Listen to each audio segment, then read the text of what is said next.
My name is Landon. I'm gonna be your guide today. Welcome. Thanks for coming out. It's gonna be beautiful today.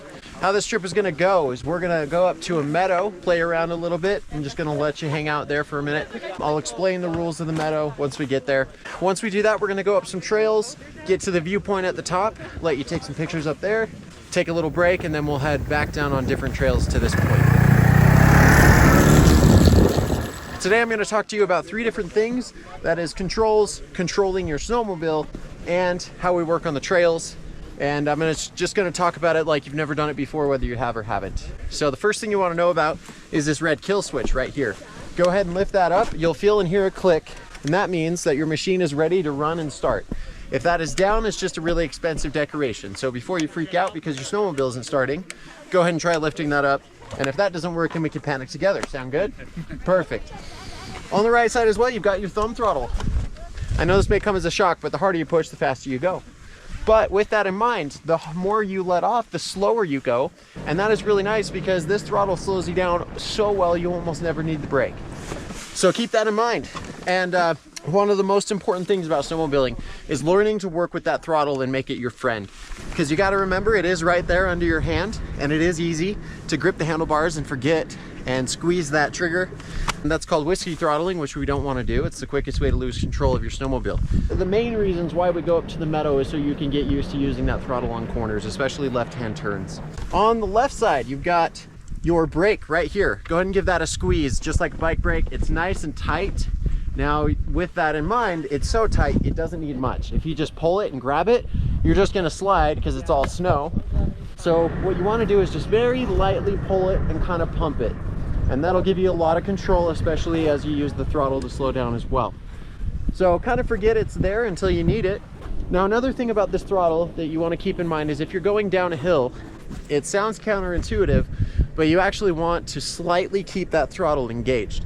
What it'll do is actually slow you down and give you a lot of control because it's like you're putting the snowmobile in a low gear.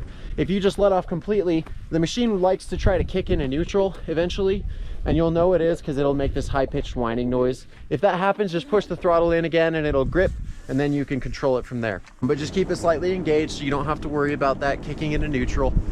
And we'll just take it nice and slow down a hill and things like that. Now, the one other thing is these 2 gray toggle buttons side by side, they push up and down. The one on your left is for the handlebars, which is the hand warmer. It controls both the right and left handlebars with that left button. The right button is for just the thumb throttle, which is just this part sticking out right here.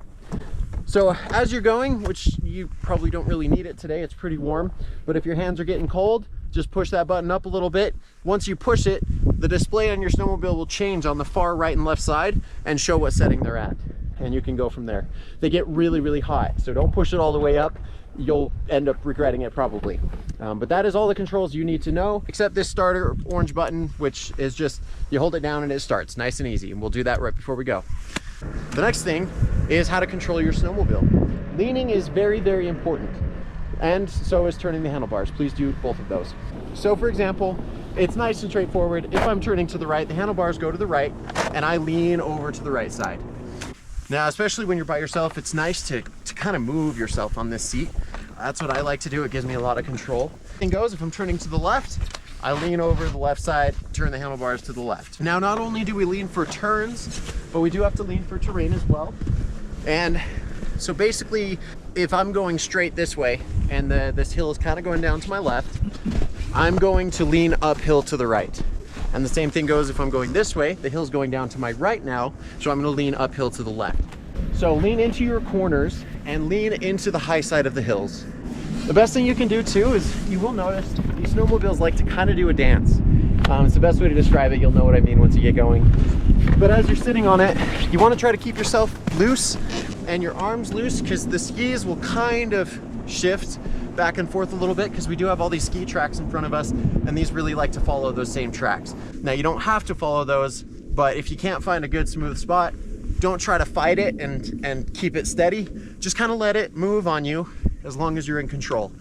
So try to keep yourself loose so you're not getting tired more than you have to. There's no such thing as leaning too much, so go on the side of extreme and then you know you're nice and good. You're trying to keep these skis dug into the ground where you want them by putting all that weight.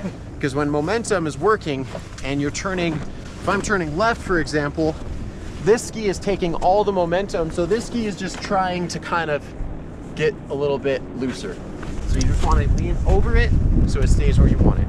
The last thing is, when we're on the trails, we're single file at all times. You do not pass each other, don't ride next to each other. It's really dangerous, and these trails aren't very big. The only exception is the first meadow we go to, and I'll explain more of that once we get there.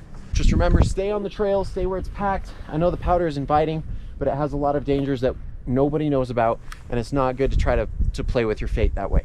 This is a working cattle ranch, so there are trees, rocks, bushes, and other objects underneath the snow, which is why we have the trails where we do. Once we're in big open meadows though, I will take you through some powder as much as I can find, and we'll have some fun that way. When you're riding behind each other, you want to be about 3 to 4 snowmobile lengths apart. More than that, you start to maybe lose the group. If you lose sight of them, then it's really hard to find us because there are a lot of turns. If that happens though, I'm looking back all the time, and if I see that somebody hasn't shown up for a little bit, I'll go back and check on them. So if you do get left from the group, turn your snowmobile off by pushing that red button down and just stay where you are and let me come back and get you. Same thing goes if you're stuck off trail. If for any reason you get off, don't try to get back on unless it's just a quick little move so that I can come and take it out for you, because if I break something, I don't have to pay for it. When you're behind each other, you don't have to ride right behind each other. You don't have to follow the exact same track. You've got lots of trail and you can spread out as much as you want. Just make sure you're still maintaining that follow distance. Anybody can stop at any time for any reason, and it is your responsibility to make sure you can stop in time. And so plan ahead, look ahead at what's going on. If I slow down and look back, there's usually a reason for that. So just be cautious, especially the person right behind me, that there's probably something you want to slow down on in the front as well. If you need anything and it's urgent, wave at me, and that means, hey, I need help right now. If not, my goal is to try to get us efficiently up to the top so we can spend more time there where it's really, really pretty. Awesome, so we'll start right here with you. You'll follow right behind me, and we'll just go down the line.